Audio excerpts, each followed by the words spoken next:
নারায়ণগঞ্জের সিদ্ধিরগঞ্জ থানাধীন ধনকুন্ডা মধুগড় এলাকায় উম্মে সালমার পৈতৃক সম্পত্তি দখল করে 10 লাখ টাকা চাঁদা দাবির অভিযোগ উঠেছে মিজান নামে এক ব্যক্তির বিরুদ্ধে।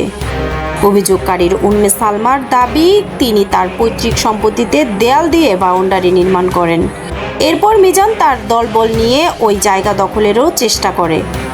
এ সময় তার কাছে 10 লাখ টাকা চাঁদা দাবি করায় এবং এক পর্যায়ে নির্মাণ করা বাউন্ডারির দেয়ালও ভেঙে দেওয়া হয়। উম্মে সালমা বলেন, আমার পৈতৃক সম্পত্তি রক্ষায় সংশ্লিষ্ট কর্তৃপক্ষের কাছে পূর্বেও অভিযোগ করেছি, কিন্তু কোনো ফলাফল পাওয়া যায়নি।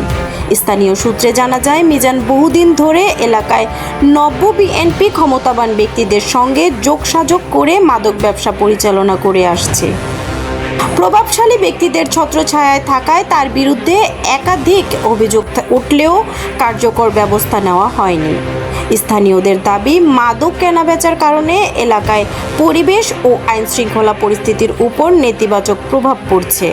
মাদক ব্যবসার সঙ্গে জড়িত ব্যক্তিদের শনাক্ত এবং তাদের বিরুদ্ধে আইনানুগত ব্যবস্থা নেওয়া জরুরি। কে কে আসছিল? আসছিল বিজেপির নাম ছিল, তার সাথে আরো পোলা বানাইছিল অনেক। এটা তোমাকে কি বলছে? আমার বলছে যে কাজ বন্ধ করো, কাজ বন্ধ করো, চালু করে কাজ বন্ধ করো, কাজ করি না। কোনো টাকা পয়সার কথা বলছে? টাকা পয়সার কথা বলছিল, বলছে যে 10 লাখ টাকা। 10 লাখ টাকা দিতে? জি জি।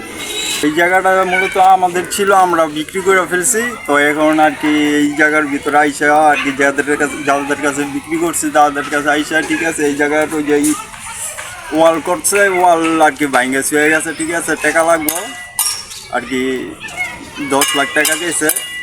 তাদের এই টাকা দেয় না দেখা, ঠিক আছে, ওই ওয়াল মল সব ভাঙ্গে হয়ে গেছে, মিস্ত্রির কাজ বন্ধ করে হয়ে গেছে এই আর কি। তারপরে চলে গেছে আর কি, টাকা কইছে পরে আর কি যাওয়ার জন্য। কে টাকা চাইছে? টাকা চাইছে মিজানের সাথে আরো 10-12 জন পোলাপান আসছিল।